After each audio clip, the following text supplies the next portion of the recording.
ರೈತರ ಆತ್ಮಹತ್ಯೆಯನ್ನು ತಡೆಯೋದಕ್ಕೆ ಸರ್ಕಾರ ಸೂಚಿಸ್ತಕ್ಕಂತಹ ಹಲವಾರು ಕ್ರಮಗಳನ್ನು ಕುರಿತು ಅಧ್ಯಯನವನ್ನು ಮಾಡ್ತಾ ಇದ್ವಿ. ಈ ದಿನದ ಆನ್ಲೈನ್ ತರಗತಿಗೆ ನಿಮಗೆಲ್ಲರಿಗೂ ಸ್ವಾಗತ. ಸರ್ಕಾರ ಅನೇಕ ಯೋಜನೆಗಳನ್ನು ರೂಪಿಸಿದೆ. ಕರ್ನಾಟಕದಲ್ಲಿ ವಿಶೇಷವಾಗಿ ರೈತರ ಆತ್ಮಹತ್ಯೆಯನ್ನು ತಡೆಯೋದಕ್ಕೆ ಹಲವಾರು ಯೋಜನೆಗಳು ಮತ್ತು ಕೃಷಿ ನೀತಿಯನ್ನು ಕೂಡ ಸರ್ಕಾರ ಪಂಚಸೂತ್ರಗಳು ಎನ್ನುವ ವ್ಯಾಪ್ತಿಯಲ್ಲಿ ಪ್ರಕಟಿಸಿರುವುದನ್ನು ನಾವು ಈಗಾಗಲೇ ಅಧ್ಯಯನ ಮಾಡಿದ್ದೀವಿ. ಅದರಂತೆ ರೈತರ ಸಂಕಷ್ಟವನ್ನು ಸುಧಾರಿಸೋದಕ್ಕೆ ಇನ್ನೂ ಕೆಲವಾರು ಸಲಹೆಗಳನ್ನು ಕೂಡ ಇಲ್ಲಿ ಆಯೋಜಿಸುವಂತಹ ಒಂದು ಪ್ರಯತ್ನಗಳನ್ನು ಮಾಡಲಾಗಿದೆ. ಕೆಲವೊಂದು ಸಲಹೆಗಳನ್ನು ಅಂಗೀಕರಿಸಿ ಅದನ್ನು ಅಳವಡಿಸಿಕೊಳ್ಳುವಂತಹ ಪ್ರಯತ್ನವನ್ನು ಮಾಡಲಾಗಿದೆ.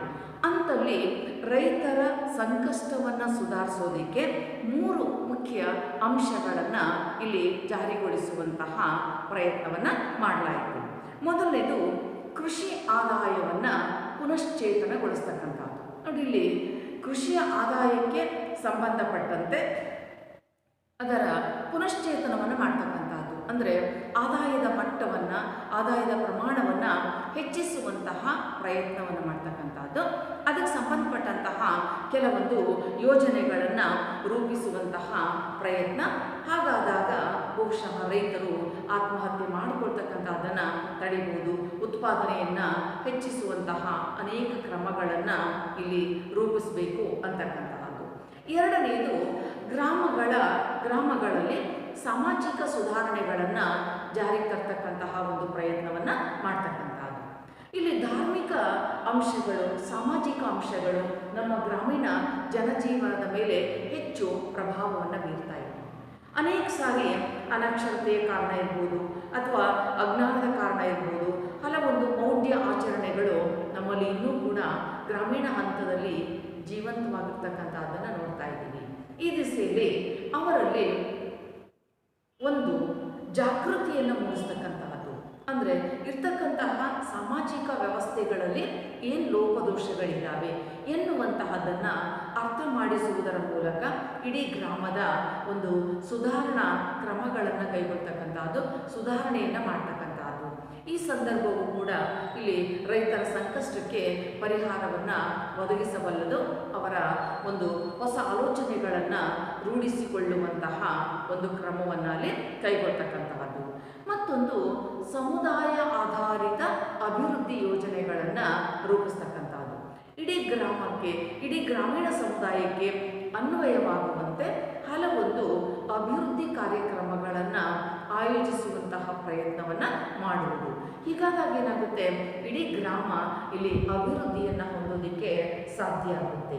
ಈ ತರಹದ 3 ಅಂಶಗಳನ್ನು ರೈತರ ಸಂಕಷ್ಟಗಳಿಗೆ ಪರಿಹಾರ ಎನ್ನುವಂತಹ ರೀತಿಯಲ್ಲಿ ಸೂಚಿಸುವಂತಹ ಪ್ರಯತ್ನವನ್ನು ಮಾಡಲಾಗಿದೆ. ಒಂದು, ಕೃಷಿ ಆದಾಯವನ್ನು ಪುನಶ್ಚೇತನಗೊಳಿಸ್ತಕ್ಕಂಥದ್ದು, ಅಂದರೆ ಆದಾಯದ ಮಟ್ಟವನ್ನು ಹೆಚ್ಚಿಸ್ತಕ್ಕಂಥದ್ದು, ಕೃಷಿಯಲ್ಲಿಯೇ ನಾವು ಹೇಗೆ ಲಾಭವನ್ನು ಮಾಡಿಕೊಳ್ಳಬಹುದು ಎನ್ನುವಂತಹ ಕ್ರಮಗಳನ್ನು ಅವರಿಗೆ ತಿಳಿಸ್ತಕ್ಕಂಥದ್ದು.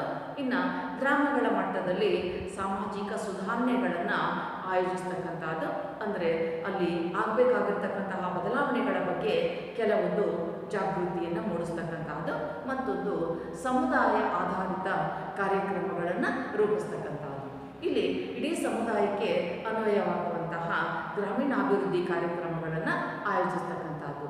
ಈ ರೂಪದಲ್ಲಿ ರೈತರ ಸಂಕಷ್ಟಗಳಿಗೆ ಒಂದಷ್ಟು ಸುಧಾರಣೆಯನ್ನು ತರುವಂತಹ ಪ್ರಯತ್ನಗಳನ್ನು ಈ 3 ಅಂಶಗಳ ಮೂಲಕ ರೂಪಿಸುವಂತಹ ಪ್ರಯತ್ನಗಳನ್ನು ಇಲ್ಲಿ ಮಾಡಲಾಗ್ತಾ ಇದೆ. ಅದರ ಮುಂದುವರೆದ ಭಾಗದಲ್ಲಿ ಗ್ರಾಮೀಣ ಅಭಿವೃದ್ಧಿ ಕಾರ್ಯಕ್ರಮಗಳು, ರೂರಲ್ ಡೆವಲಪ್ಮೆಂಟ್ ಪ್ರೋಗ್ರಾಮ್ಸ್ ಅಂತಕ್ಕಂಥದ್ದು. ಇಲ್ಲಿ ಗ್ರಾಮೀಣ ಅಭಿವೃದ್ಧಿ ಅಂದರೆ ಏನು ಅನ್ನುವಂಥದ್ದನ್ನು ನಾವು ಸರಳವಾಗಿ ಅರ್ಥ ಮಾಡ್ಕೊಳ್ಳೋದಾದರೆ, ಇಡೀ ಹಳ್ಳಿ ಅಥವಾ ಗ್ರಾಮಗಳ ಅಭಿವೃದ್ಧಿಯನ್ನು ಮಾಡ್ತಕ್ಕಂಥದ್ದು. ಆ ಅಭಿವೃದ್ಧಿಗಾಗಿ ಅವಶ್ಯಕತೆ ಇರ್ತಕ್ಕಂತಹ ಕಾರ್ಯಕ್ರಮಗಳನ್ನು ಜಾರಿಗೊಳಿಸ್ತಕ್ಕಂಥದ್ದು ಅಥವಾ ಹೊಸ ಯೋಜನೆಗಳನ್ನು ರೂಪಿಸುವಂತಹ ಒಂದು ಪ್ರಯತ್ನವನ್ನು ಮಾಡ್ತಕ್ಕಂಥದ್ದು. ಅದನ್ನು ನಾವು ಗ್ರಾಮೀಣ ಅಭಿವೃದ್ಧಿ ಅಂಥೇಳಿ ಕರೀಬಹುದು. ಆ ಗ್ರಾಮೀಣ ಅಭಿವೃದ್ಧಿಗೆ ಸಂಬಂಧಪಟ್ಟಂತೆ ಕತಾರ್ ಸಿಂಗ್ ಅವರು ಒಂದು ಅಭಿಪ್ರಾಯವನ್ನು ವ್ಯಕ್ತಪಡಿಸ್ತಾರೆ. ಕತಾರ್ ಸಿಂಗ್ ಇವರ ಪ್ರಕಾರ, ಇವರ ಅಭಿಪ್ರಾಯ ಏನು ವಿಶೇಷವಾಗಿ ಕಡು ಬಡವರ ಜೀವನ ಮಟ್ಟದಲ್ಲಿ ಸುಧಾರಣೆ ತರ್ತಕ್ಕಂತಹ ಒಂದು ಪ್ರಕ್ರಿಯೆಯನ್ನು ಗ್ರಾಮೀಣಾಭಿವೃದ್ಧಿ ಅಂತ ಹೇಳಿ ಕರೀತಾರೆ.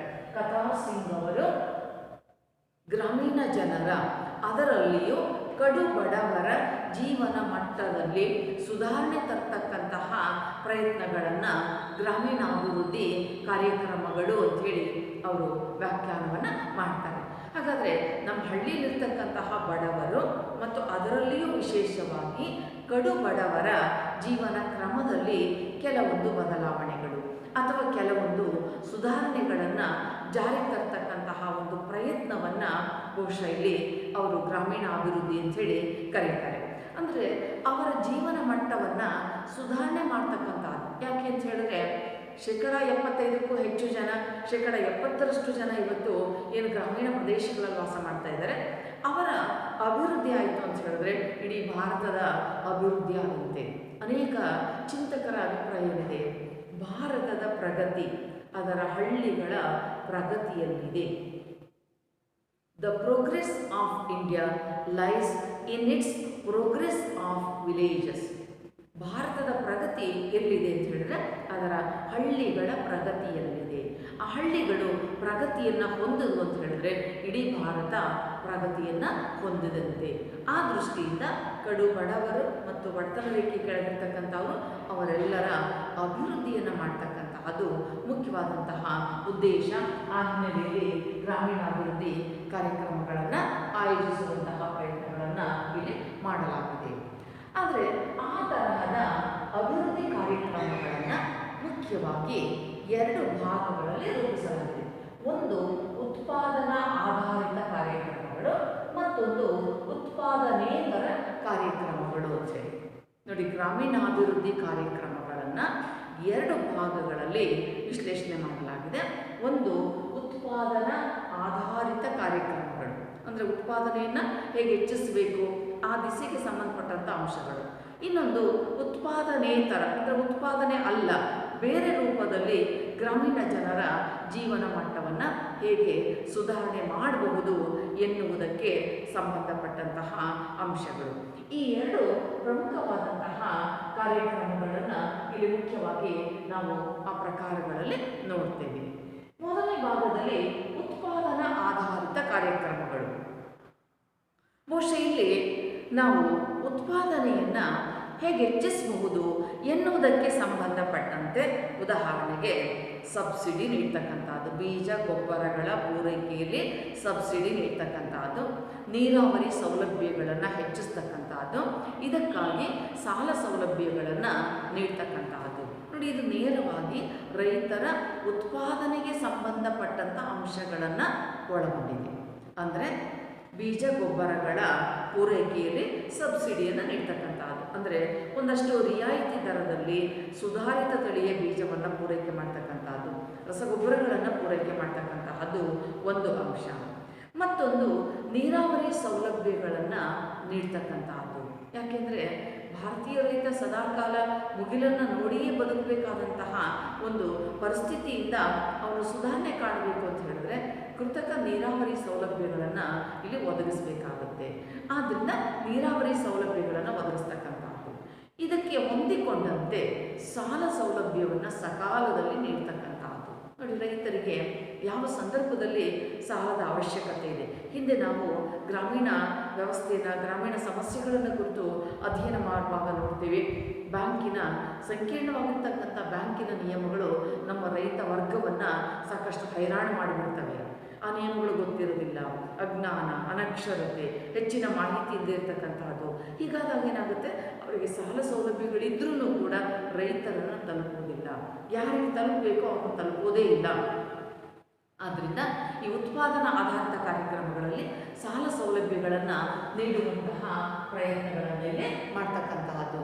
ಅಂದರೆ ಸಬ್ಸಿಡಿ ದರದಲ್ಲಿ ಬೀಜ ಗೊಬ್ಬರಗಳ ಪೂರೈಕೆ, ಸಾಲ ಸೌಲಭ್ಯವನ್ನು ಒದಗಿಸ್ತಕ್ಕಂತಹದ್ದು, ಮತ್ತೊಂದು ನೀರಾವರಿ ಸೌಲಭ್ಯಗಳನ್ನು ನೀಡ್ತಕ್ಕಂತಹ ಪ್ರಯತ್ನಗಳು ಉತ್ಪಾದನಾ ಆಧಾರಿತ ಎನ್ನುವ ವ್ಯಾಪ್ತಿಯಲ್ಲಿ ಬರ್ತಕ್ಕಂತಹ ಕಾರ್ಯಕ್ರಮಗಳು ಆಗಿದೆ. ಇನ್ನು ಉತ್ಪಾದನೇತರ, ಉತ್ಪಾದನೆ ಅಲ್ಲ ನೇರವಾಗಿ, ಆದರೆ ಅದಕ್ಕೆ ಪೂರಕವಾಗಿ ಕೆಲವೊಂದು ಸೌಲಭ್ಯಗಳನ್ನು ಒದಗಿಸುವಂತಹ ಪ್ರಯತ್ನಗಳು ಅವು ಯೋಜನೆಗಳ ರೂಪದಲ್ಲಿ ಬರ್ತಕ್ಕಂಥದ್ದು. ಉದಾಹರಣೆಗೆ ಮರುಭೂಮಿ ಅಭಿವೃದ್ಧಿ ಯೋಜನೆ, ಬಯಲು ಸೀಮೆಯ ಅಭಿವೃದ್ಧಿ ಯೋಜನೆ, ಕೂಲಿಗಾಗಿ ಕಾಡು ಯೋಜನೆ ಇಂತಹ ಕೆಲವು ಉದಾಹರಣೆಗಳು. ಉತ್ಪಾದನೇತರ ವ್ಯಾಪ್ತಿಯಲ್ಲಿ ಮರುಭೂಮಿ ಅಭಿವೃದ್ಧಿ ಯೋಜನೆ, ಬರಡಾಗಿರ್ತಕ್ಕಂಥ ಪ್ರದೇಶಗಳನ್ನು ಇಲ್ಲಿ ಫಲವತ್ತಾದ ಭೂಮಿಯನ್ನಾಗಿ ಮಾರ್ಪಾಡು ಮಾಡ್ತಕ್ಕಂತಹ ಒಂದು ಅಂಶ. ಅಥವಾ ಬಯಲು ಸೀಮೆಯಲ್ಲಿರ್ತಕ್ಕಂಥ ಸಮಸ್ಯೆಗಳನ್ನು ಅಧ್ಯಯನ ಮಾಡಿಬಿಟ್ಟು ಅದಕ್ಕೊಂದು ಪರಿಹಾರವನ್ನು ಸೂಚಿಸ್ತಕ್ಕಂಥ ಪ್ರಯತ್ನವನ್ನು ಮಾಡ್ತಕ್ಕಂಥದ್ದು. ಹಾಗೆಯೇ ಕೂಲಿಗಾಗಿ ಕಾಡು ಯೋಜನೆ 70-70ರ ದಶಕದಲ್ಲಿ ಈ ಕೂಲಿಗಾಗಿ ಕಾಡು ಯೋಜನೆ ಅಂತಕ್ಕಂಥದ್ದು ಜಾರಿ ಬಂತು. ಅಂದರೆ ರೈತರು ಮಾಡ್ತಕ್ಕಂತಹ ಕೆಲಸಕ್ಕೆ ಪ್ರತಿಯಾಗಿ ಅವರಿಗೆ ಹಣವನ್ನು ನೀಡದೆ ದವಸ ಧಾನ್ಯಗಳನ್ನು ನೀಡ್ತಕ್ಕಂಥದ್ದು. ಹಾಗೆ ದವಸ ಧಾನ್ಯಗಳನ್ನು ನೀಡೋದ್ರಿಂದ ಏನಾಗುತ್ತೆ, ಅವರು ತಮ್ಮ ಕುಟುಂಬಕ್ಕೆ ಆ ದವಸ ಧಾನ್ಯಗಳನ್ನು ಬಳಕೆ ಮಾಡಿಕೊಳ್ಬೋದು. ನೇರವಾಗಿ ಹಣ ಆದರೆ ಅವರು ಬೇರೆ ಯಾವುದಕ್ಕೂ ದುಂದು ವೆಚ್ಚ ಮಾಡ್ಬೋದು ಅಥವಾ ಇನ್ಯಾವುದೋ ದುರಭ್ಯಾಸಗಳಿಗೆ ವೆಚ್ಚ ಮಾಡ್ಬೋದು. ಬದಲಾಗಿ ಇಲ್ಲಿ ಕೂಲಿಗಾಗಿ ಕಾಳನ್ನು ಕೊಟ್ಟರೆ ಅದು ನೇರವಾಗಿ ಕುಟುಂಬಕ್ಕೆ ತಲುಪುತ್ತೆ, ಕುಟುಂಬದ ಸದಸ್ಯರಿಗೆ ಅದರಿಂದ ಅನುಕೂಲ ಅಂತಕ್ಕಂಥದ್ದು ಆಗುತ್ತೆ. ಇಂತಹ ದಿಸೆಯಲ್ಲಿ ರೂಪಿತವಾದಂತಹವುಗಳು ಉತ್ಪಾದನೇತರ ಕಾರ್ಯಕ್ರಮಗಳು. ಮರುಭೂಮಿ ಅಭಿವೃದ್ಧಿ ಯೋಜನೆ, ಬಯಲು ಸೀಮೆ ಅಭಿವೃದ್ಧಿ ಯೋಜನೆ, ಕೂಲಿಗಾಗಿ ಕಾಡು ಯೋಜನೆ ಮತ್ತು ಮುಂದೆ ಜಾರಿ ಬರ್ತಕ್ಕಂತಹ ಅನೇಕ ಸಾಮುದಾಯಿಕ ಅಭಿವೃದ್ಧಿ ಕಾರ್ಯಕ್ರಮಗಳು, ಯೋಜನೆಗಳು ಈ ಒಂದು ವ್ಯಾಪ್ತಿಯಲ್ಲಿ ಬರ್ತಕ್ಕಂಥವು. ಈ ರೀತಿ ಗ್ರಾಮೀಣ ಅಭಿವೃದ್ಧಿಗೆ ಸಂಬಂಧಪಟ್ಟಂತಹ ಕೆಲವೊಂದು ಯೋಜನೆಗಳನ್ನು ರೂಪಿಸಲಾಯಿತು. ಅದರಂತೆ ಇದಕ್ಕೆ ಹೊಂದಿಕೊಂಡಂತೆ ಮುಂದೆ ಹಲವಾರು ಯೋಜನೆಗಳು ಇದರ ವ್ಯಾಪ್ತಿಯಲ್ಲಿ ಬರುವಂತಹ ಒಂದು ಪ್ರಯತ್ನ ಅಂತಕ್ಕಂಥದ್ದು ನಡೀತು. ಈ ರೀತಿಯಲ್ಲಿ ನಾವು ಉತ್ಪಾದನಾ ಆಧಾರಿತ ಮತ್ತು ಉತ್ಪಾದನೇತರ ಎರಡು ರೀತಿಯ ಕಾರ್ಯಕ್ರಮಗಳನ್ನು ಇಲ್ಲಿ ಮುಖ್ಯವಾಗಿ ನೋಡ್ತೇವೆ. ನಂತರದಲ್ಲಿ ಬರ್ತಕ್ಕಂತಹದ್ದು ನಮ್ಮ ರೈತ ವರ್ಗವನ್ನು, ಗ್ರಾಮೀಣ ಸಮುದಾಯಗಳನ್ನು ಸುಧಾರಿಸ್ತಕ್ಕಂಥ ಹಿನ್ನೆಲೆಯಲ್ಲಿ ಉಪಯುಕ್ತ ಆಗ್ತಕ್ಕಂಥದ್ದು ಭೂ ಸುಧಾರಣೆ, ಲ್ಯಾಂಡ್ ರಿಫಾರ್ಮ್ಸ್ ಅಂತಕ್ಕಂತಹ. ಇಲ್ಲಿ ಭೂ ಸುಧಾರಣೆ ಅಂತಕ್ಕಂಥದ್ರ ಒಂದು ಪ್ರಮುಖವಾಗಿರ್ತಕ್ಕಂತಹ ಧ್ಯೇಯ ಏನಾಗಿತ್ತಪ್ಪ, ಅದರ ಉದ್ದೇಶ ಏನಾಗಿತ್ತಪ್ಪ ಅಂತ ಹೇಳಿದ್ರೆ, ಉಳುವವನೇ ಭೂಮಿಯ ಒಡೆಯ. Tiller is the owner of the land. ಯಾರು ಭೂಮಿಯನ್ನು ಸಾಗುವಳಿ ಮಾಡ್ತಾ ಇದ್ದಾನೆ, ಯಾರು ಭೂಮಿಯನ್ನು ಉಳುಮೆ ಮಾಡ್ತಾ ಇದ್ದಾರೆ, ಅವರೇ ಅಲ್ಲಿ ಮಾಲೀಕರಾಗಿರಬೇಕು ಅಂತಕ್ಕಂತಹದ್ದನ್ನು ಇಲ್ಲಿ ರೂಪಿಸ್ತಕ್ಕಂತಹದ್ದು ಉಳುವವನೇ ಭೂಮಿಯ ಒಡೆಯ ಎನ್ನುವಂತಹ ಒಂದು ತತ್ವ. ಯಾಕೆಂದರೆ ನಾವು ಸ್ವತಂತ್ರ ಪೂರ್ವದ ಕಾಲದಲ್ಲಿ ಸಾಕಷ್ಟು ಜಮೀನ್ದಾರಿ ಪದ್ಧತಿಯನ್ನು ನೋಡ್ತೀವಿ. ಅನೇಕ ಜನರು 500, 600, 1000 ಗಟ್ಟಲೆ ಎಕರೆ ಜಮೀನನ್ನು ಹೊಂದಿರ್ತಕ್ಕಂಥದ್ದು. ಅದನ್ನು ಸಾಗುವಳಿ ಮಾಡೋದಕ್ಕೆ ಗೇಣಿದಾರಿ ಕೊಡ್ತಕ್ಕಂಥದ್ದು. ಅವರಿಗೆ ಅಲ್ಪ ಆದಾಯ, ಹೆಚ್ಚಿನ ಆದಾಯ ಮಾಲೀಕರಿಗೆ. ಹೀಗಾಗಿ ಭೂಮಿ ಕೆಲವರಿಗೆ, ಇಲ್ಲಿ ಭೂಮಿಯ ಹಕ್ಕು ಸ್ವಾಮ್ಯ ಅಂತಕ್ಕಂಥದ್ದು ಕೆಲವರಿಗೆ ಕೇಂದ್ರೀಕೃತವಾಗ್ತಿತ್ತು. ಆದ್ದರಿಂದ ಯಾರು ನಿಜವಾಗಿ ಭೂಮಿಯನ್ನು ಉಳ್ತಾ ಇದ್ದಾರೆ, ಸಾಗುವಳಿ ಮಾಡ್ತಾ ಇದ್ದಾರೆ, ಅವರೇ ಭೂಮಾಲೀಕರಾಗಬೇಕು ಎನ್ನುವ ತತ್ವವನ್ನು ಆಧಾರವಾಗಿಟ್ಕೊಂಡು ಅಸ್ತಿತ್ವಕ್ಕೆ ಬಂದಂತಹದ್ದು ಈ ಭೂ ಸುಧಾರಣೆ ಅಂತಕ್ಕಂತಹದ್ದು, ಉಳುವವನೇ ಭೂಮಿಯ ಒಡೆಯ ಎನ್ನುವಂತಹ ಒಂದು ಪರಿಕಲ್ಪನೆ. ಇದರಲ್ಲಿ ಎರಡು ಅಂಶಗಳಿದ್ದಾವೆ. ಉಳುವವನೇ ಭೂಮಿಯ ಒಡೆಯ, ಇದಕ್ಕೆ ಸಂಬಂಧಪಟ್ಟಂತೆ ಎರಡು ಅಂಶಗಳು ಇಲ್ಲಿ ಬಹಳ ಪ್ರಮುಖ ಪಾತ್ರವನ್ನು ವಹಿಸ್ತವೆ. ಒಂದು ತಾಂತ್ರಿಕ ಅಂಶಗಳು, ಮತ್ತೊಂದು ಸಾಂಸ್ಥಿಕ ಅಂಶಗಳು. ಉಳುವವನೇ ಭೂಮಿಯ ಒಡೆಯ ಎನ್ನುವ ಭೂ ಸುಧಾರಣೆಗೆ ಸಂಬಂಧಪಟ್ಟಂತೆ ಒಂದು ತಾಂತ್ರಿಕ ಅಂಶಗಳು, ಮತ್ತೊಂದು ಸಾಂಸ್ಥಿಕ ಅಂಶಗಳು ಅಂತಕ್ಕಂತಹ ಎರಡು ಅಂಶಗಳು ಇಲ್ಲಿ ಬಹಳ ಪ್ರಮುಖವಾಗಿ ಇದ್ದಾವೆ. ತಾಂತ್ರಿಕ ಅಂಶಗಳು ಅಂದರೆ ಇವುಗಳ ಮೂಲಕ ಆ ಭೂ ಸುಧಾರಣೆಯನ್ನು ಹೇಗೆ ನಾವು ಮಾಡಬಹುದು, ಅಲ್ಲಿನ ಸಮಸ್ಯೆಗಳನ್ನು ಹೇಗೆ ಪರಿಹರಿಸಬಹುದು ಎನ್ನುವುದಕ್ಕೆ ಸಂಬಂಧಪಟ್ಟಂತೆ ಇರ್ತಕ್ಕಂಥದ್ದು. ಹಾಗಾದರೆ ಇಲ್ಲಿರ್ತಕ್ಕಂತಹ ತಾಂತ್ರಿಕ ಅಂಶಗಳು ಏನಪ್ಪ ಅಂತ ಹೇಳಿದ್ರೆ, ಸುಧಾರಿತ ತಳಿಯ ಬೀಜ ಗೊಬ್ಬರದ ಪೂರೈಕೆ ಮತ್ತು ನೀರಾವರಿ ಸೌಲಭ್ಯಗಳನ್ನು ನೀಡ್ತಕ್ಕಂಥದ್ದು. ಭೂ ಸುಧಾರಣೆಯನ್ನು ನಾವು ಹೇಗೆ ಮಾಡ್ಬೋದು, ತಾಂತ್ರಿಕ ಅಂಶಗಳ ಹಿನ್ನೆಲೆಯಲ್ಲಿ ಹೇಗೆ ಮಾಡ್ಬೋದು ಅಂತ ಹೇಳಿದ್ರೆ, ಸುಧಾರಿತ ತಳಿಯ ಬೀಜ ಗೊಬ್ಬರಗಳನ್ನು ಪೂರೈಕೆ ಮಾಡ್ತಕ್ಕಂಥದ್ದು ಮತ್ತು ನೀರಾವರಿ ಸೌಲಭ್ಯಗಳನ್ನು ಇಲ್ಲಿ ಪೂರೈಸ್ತಕ್ಕಂಥದ್ದು ಅಥವಾ ಒದಗಿಸ್ತಕ್ಕಂಥದ್ದು. ನೋಡಿ, ಬಹಳ ಮುಖ್ಯವಾಗಿ ಇಲ್ಲಿನ ಆಧುನಿಕ ತಂತ್ರಜ್ಞಾನವನ್ನು ಅಳವಡಿಸ್ತಕ್ಕಂತಹ ಒಂದು ಪ್ರಯತ್ನವನ್ನು ಇಲ್ಲಿ ಮಾಡಲಾಯಿತು. ಯಾಕೆ ಅಂತ ಹೇಳಿದ್ರೆ ಉತ್ಪಾದನೆಯನ್ನು ಹೆಚ್ಚಿಸಬೇಕಾಗಿದೆ, ಉತ್ಪಾದನೆಯ ಒಂದು ಸಾಮರ್ಥ್ಯವನ್ನು ಪುನಶ್ಚೇತನಗೊಳಿಸಬೇಕಾಗಿದೆ ಎಂದಾಗ ಹೇಗೆ ಸಾಧ್ಯ ಆಗುತ್ತೆ? ಅದಕ್ಕೆ ಪೂರಕವಾಗಿ ಇಲ್ಲಿ ವೈಜ್ಞಾನಿಕವಾಗಿರ್ತಕ್ಕಂಥ ರೀತಿಯಲ್ಲಿ ಸುಧಾರಿತ ತಳಿಯ ಬೀಜಗೊಬ್ಬರಗಳ ಪೂರೈಕೆಯನ್ನು ಮಾಡ್ತಕ್ಕಂಥದ್ದು ಮತ್ತು ಅದಕ್ಕೆ ಪೂರಕವಾಗಿ ನೀರಾವರಿ ಸೌಲಭ್ಯವನ್ನು ಒದಗಿಸ್ತಕ್ಕಂಥ. ಅಂದರೆ ರೈತರು ಇವತ್ತು ನೀರಾವರಿ ಸೌಲಭ್ಯ ಸ್ವಲ್ಪ ಮಟ್ಟಿಗೆ ಇಂಪ್ರೂವ್ ಆಯಿತು ಅಂತ ಹೇಳಿದ್ರೆ ಅವರ ಜೀವನ ಅರ್ಧದಷ್ಟು ಸಮಸ್ಯೆಗಳಿಂದ ಬಿಡುಗಡೆಯನ್ನು ಹೊಂದಬರುತ್ತೆ. ಯಾಕೆಂದರೆ ಅವ್ರಿಗೆ ಅನುಕೂಲವಾಗ್ತಕ್ಕಂತಹ ಬೆಳೆಯನ್ನು ಬೆಳೀಬೋದು ಅಥವಾ ಒಂದೆರಡು ಬೆಳೆಗಳನ್ನು ಬೆಳೀಬೋದು. ಇಷ್ಟು ಅವಕಾಶಗಳು ಈ ಕೃತಕ ನೀರಾವರಿ ಸೌಲಭ್ಯಗಳಿಂದ ಅವರಿಗೆ ದೊರಕ್ತಾ ಇದ್ದಾವೆ. ಆದ್ದರಿಂದ ತಾಂತ್ರಿಕ ಮಟ್ಟದಲ್ಲಿ ತಾಂತ್ರಿಕವಾಗಿ ಈ ಥರದ ಸಮಸ್ಯೆಗಳನ್ನು ಪರಿಹರಿಸೋದಕ್ಕೆ ಕೆಲವೊಂದು ತಾಂತ್ರಿಕ ಅಂಶಗಳ ನೆರವನ್ನು ನೀಡ್ತಕ್ಕಂಥದ್ದು. ಆ ಮೂಲಕ ರೈತರು ಅದರ ಅಭಿವೃದ್ಧಿಯನ್ನು ಪಡ್ಕೊಳ್ಳೋದಕ್ಕೆ ಸಾಧ್ಯ ಆಗುತ್ತೆ ಎನ್ನುವಂತಹದ್ದು.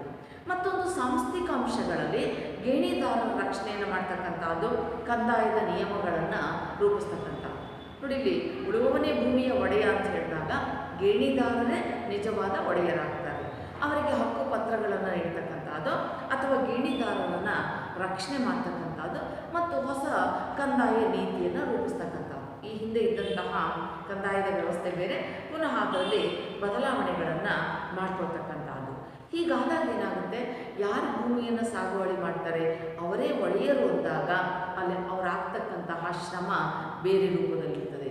ಉತ್ಪಾದನೆ ತೆಗೆದುಕೊಳ್ತಕ್ಕಂತಹ ಮಟ್ಟ ಕೂಡ ಇಲ್ಲಿ ಸುಧಾರಣೆ ಆಗುತ್ತೆ. ಯಾರ್ದೋ ಜಮೀನು, ಯಾರೋ ಕೆಲಸ ಮಾಡ್ತಾ ಇದ್ದಾರೆ, ಇನ್ಯಾರಿಗೋ ಲಾಭ ಬರುತ್ತೆ ಅಂತ ಹೇಳಿದ್ರೆ ಇಲ್ಲಿ ಆಸಕ್ತಿ ಅಂತಕ್ಕಂಥದ್ದು ಕ್ಷೀಣಿಸಿ ಹೋಗ್ಬಿಡುತ್ತೆ. ಆದರೆ ನಿಮ್ಮದೇ ಜಮೀನು, ನೀವೇ ಸಾಗುವಳಿ ಮಾಡಿ ಅಂದಾಗ ಅವರು ಆ ಲಾಭದ ಕಡೆಗೆ ಗಮನ ಕೊಡ್ತಾರೆ, ಹೆಚ್ಚು ಶ್ರಮ ಹಾಕ್ತಾರೆ, ಶ್ರದ್ಧೆಯಿಂದ ಕೆಲಸ ಮಾಡ್ತಾರೆ. ಆದ್ದರಿಂದ ಇಲ್ಲಿರ್ತಕ್ಕಂತಹ ಗೇಣಿದಾರನ ಕೂಡ ರಕ್ಷಣೆ ಮಾಡ್ತಕ್ಕಂಥದ್ದು ಮತ್ತು ಹೊಸದಾಗಿರ್ತಕ್ಕಂತಹ ಕಂದಾಯ ನೀತಿಯನ್ನು ರೂಪಿಸ್ತಕ್ಕಂಥದ್ದು ಇಲ್ಲಿನ ಒಂದು ಸಾಂಸ್ಥಿಕ ಅಂಶ. ಈ ರೂಪದಲ್ಲಿ ಈ ಒಂದು ಭೂ ಸುಧಾರಣೆಗೆ ಸಂಬಂಧಪಟ್ಟಂತಹ ಅಂಶಗಳನ್ನು ಪರಿಹರಿಸ್ಬೋದು ಅಂತಕ್ಕಂಥದ್ದು. ಜೊತೆಗೆ ಈ ಭೂ ಸುಧಾರಣೆಗೆ ಕೆಲವೊಂದು ಪ್ರಮುಖವಾಗಿರ್ತಕ್ಕಂತಹ ಉದ್ದೇಶಗಳು ಕೂಡ ಇಲ್ಲಿ ಇದ್ದಾವೆ. ಏನು ಮಹತ್ವದ ಉದ್ದೇಶಗಳು ಇಲ್ಲಿ ಅಂತ ಹೇಳಿದ್ರೆ, ಮಧ್ಯವರ್ತಿಗಳನ್ನು ನಿಷೇಧಿಸ್ತಕ್ಕಂಥದ್ದು. ನೋಡಿ, ಇಲ್ಲಿ ಮಧ್ಯವರ್ತಿಗಳು, ಭೂಮಿಯ ಮಾಲೀಕರು ಬೇರೆ, ಅಲ್ಲಿ ಕೆಲಸ ಮಾಡ್ತಕ್ಕಂಥವ್ರು ಬೇರೆ. ಅದರ ಮಧ್ಯೆ ಇರ್ತಕ್ಕಂತಹ ಈ ಜನರನ್ನು ಇಲ್ಲಿ ನಿಷೇಧಿಸ್ತಕ್ಕಂಥ ಪ್ರಯತ್ನವನ್ನು ಮಾಡ್ತಕ್ಕಂಥದ್ದು. ಅಂದರೆ ನೇರವಾಗಿ ಯಾರ್ದು ಜಮೀನು ಅವರೇ ಸಾಗುವಳಿ ಮಾಡಬೇಕು, ಇಲ್ಲಿರ್ತಕ್ಕಂಥ ಮಧ್ಯವರ್ತಿಗಳನ್ನು ನಿಷೇಧಿಸಬೇಕು. ಮತ್ತು ಗೇಣಿದಾರರಲ್ಲಿ ಸುಧಾರಣೆಯನ್ನು ಮಾಡಬೇಕು. ಯಾರು ನೇರವಾಗಿ ಭೂಮಿಯನ್ನು ಸಾಗುವಳಿ ಮಾಡ್ತಾ ಇದ್ದಾರೆ, ಅವರು ಏನು ಸಮಸ್ಯೆಗಳನ್ನು ಎದುರಿಸ್ತಾ ಇದ್ದಾರೆ ಅಂತಹ ಒಂದು ಸಮಸ್ಯೆಗಳನ್ನು ಪರಿಹರಿಸ್ತಕ್ಕಂಥದ್ದು. ಮೂರನೇದು ಅನುಪಸ್ಥಿತಿಯ ಜಮೀನು ಗೇಣಿದಾರಿ ಪದ್ಧತಿಯನ್ನು ರದ್ದು ಮಾಡ್ತಕ್ಕಂಥದ್ದು.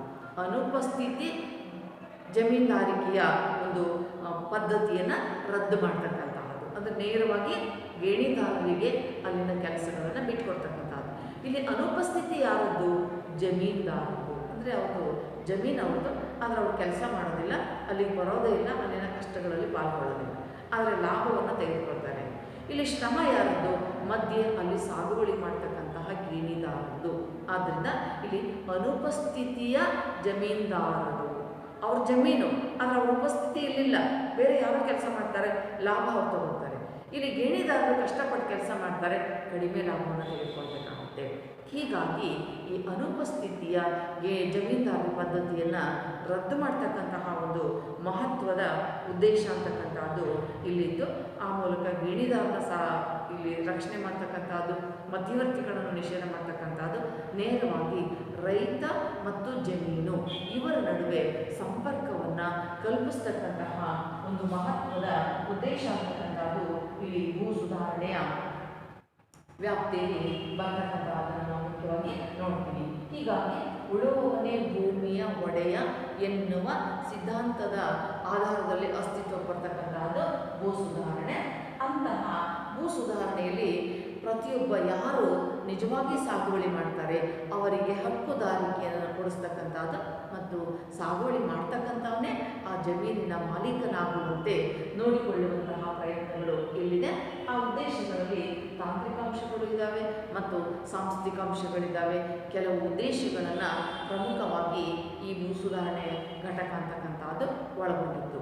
ಮುಖ್ಯವಾಗಿ ರೈತರ ಹಿತಾಸಕ್ತಿಯನ್ನು ಕಾಪಾಡ್ತಕ್ಕಂತಹ, ಜಮೀನ್ದಾರಿ ಪದ್ಧತಿಯನ್ನು ನಿರ್ಮೂಲನೆ ಮಾಡ್ತಕ್ಕಂತಹ, ಉಳುವವನೇ ಭೂಮಿಯ ಒಡೆಯ ಅನ್ನುವಂಥ ಹಕ್ಕುಪತ್ರಗಳನ್ನು ಒದಗಿಸ್ತಕ್ಕಂತಹ ಒಂದು ಪ್ರಾಮಾಣಿಕವಾದಂತಹ ಒಂದು ಪ್ರಯತ್ನ ಏನಿದೆ ಅದು ಈ ಭೂ ಸುಧಾರಣೆಗೆ ಸಂಬಂಧಪಟ್ಟಂತಹ ಒಂದು ಉದ್ದೇಶ ಕೂಡ ಆಗಿತ್ತು ಮತ್ತು ಅಲ್ಲಿರ್ತಕ್ಕಂತಹ ನಿಯಮಗಳು ಕೂಡ ಅದಕ್ಕೆ ಪೂರಕವಾಗಿ ಇದ್ದಂತಹದನ್ನು ನಾವಿಲ್ಲಿ ನೋಡ್ತೀವಿ. ಈ ರೂಪದಲ್ಲಿ ಭೂ ಸುಧಾರಣೆಗೆ ಸಂಬಂಧಪಟ್ಟಂತಹ ಕೆಲವು ಅಂಶಗಳು ಮಹತ್ವವನ್ನು ಪಡೆದುಕೊಳ್ಳುತ್ತವೆ.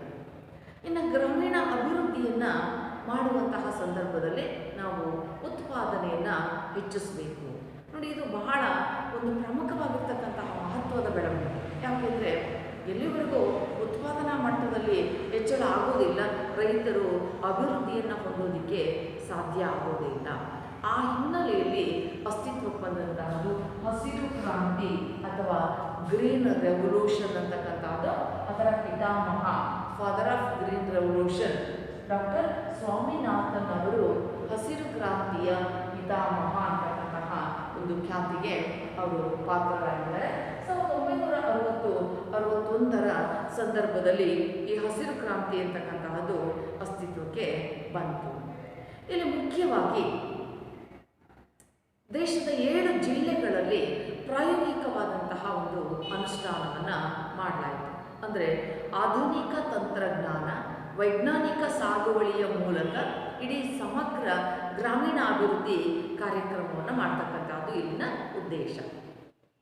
ಹಸಿರು ಕ್ರಾಂತಿಯ ಮುಖ್ಯ ಉದ್ದೇಶ ಏನಪ್ಪ ಅಂತ ಹೇಳಿದ್ರೆ, ವೈಜ್ಞಾನಿಕ ಸಾಗುವಳಿಯ ಮೂಲಕ ಪ್ರಾಯೋಗಿಕ ಅನುಷ್ಠಾನವನ್ನು ಜಾರಿಗೊಳಿಸಿ ಸಮಗ್ರ ಗ್ರಾಮೀಣ ಅಭಿವೃದ್ಧಿಯನ್ನು ಕೈಗೊಳ್ತಕ್ಕಂಥದ್ದು, ಉತ್ಪಾದನೆಯಲ್ಲಿ ಇಳುವರಿಯನ್ನು ಹೆಚ್ಚಿಸುವಂತಹ ಒಂದು ಪ್ರಯತ್ನವನ್ನು ನಾವು ಹಸಿರು ಕ್ರಾಂತಿ ಅಂತಕ್ಕಂಥದ್ರಲ್ಲಿ ನೋಡ್ತೀವಿ.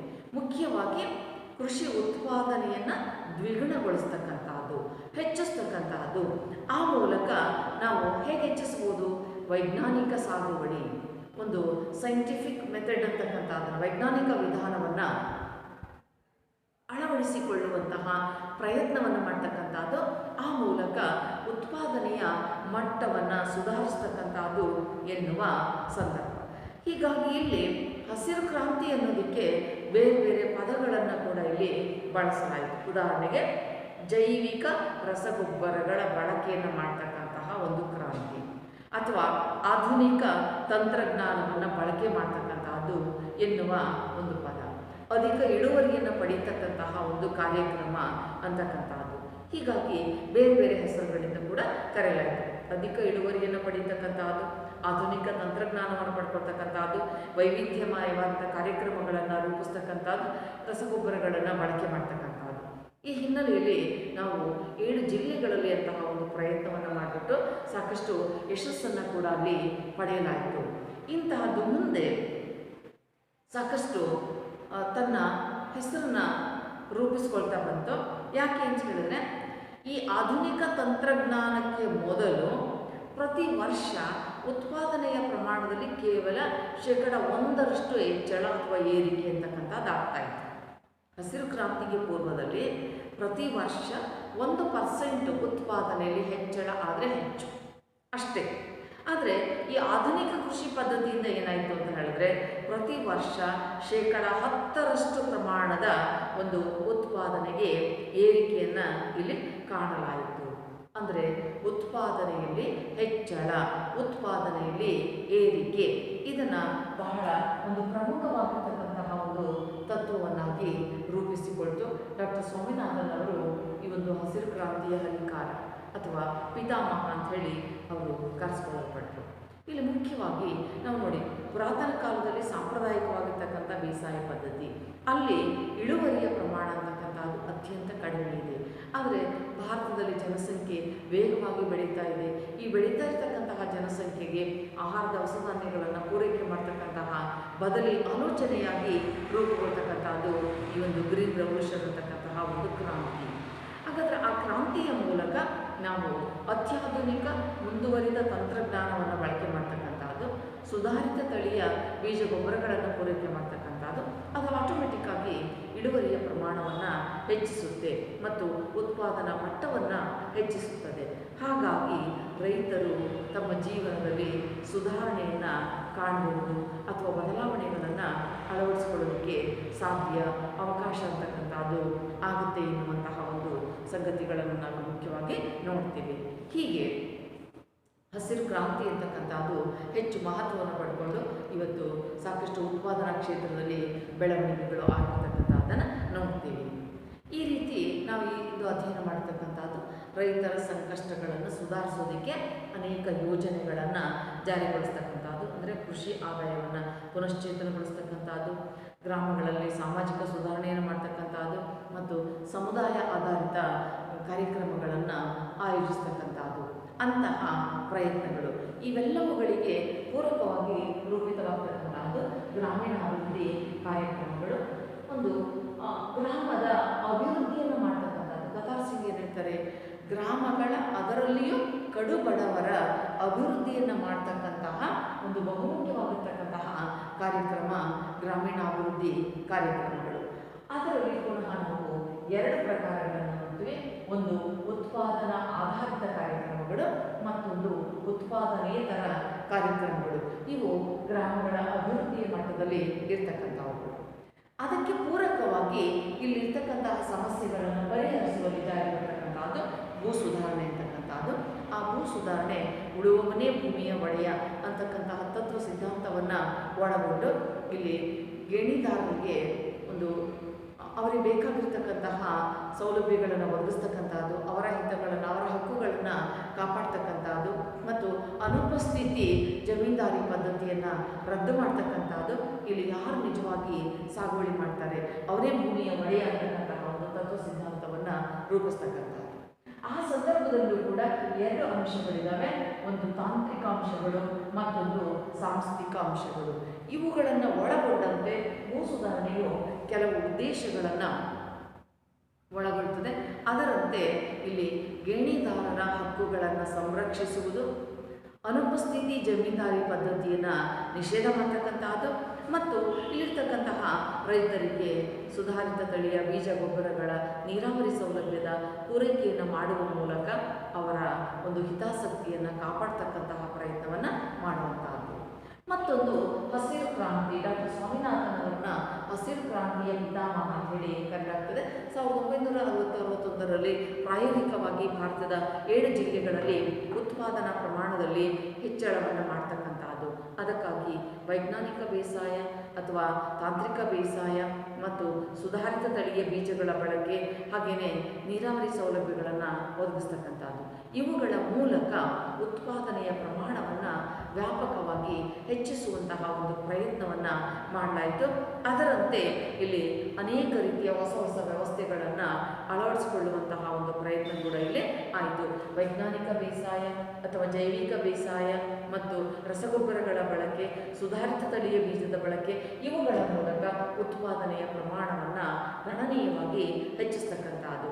ಈ ಮೂಲಕ ಭಾರತೀಯ ರೈತರ ಜೀವನ ಕ್ರಮವನ್ನು ಸುಧಾರಣೆ ಮಾಡತಕ್ಕಂತಹ ಎಲ್ಲ ಪ್ರಯತ್ನಗಳು ಇಲ್ಲಿ ಬಹಳ ಪ್ರಮುಖವಾಗಿ ಕಂಡುಬಂದು ಅಂತಕ್ಕಂಥದ್ದನ್ನು ನಾವಿಲ್ಲಿ ನೋಡ್ಬೋದು.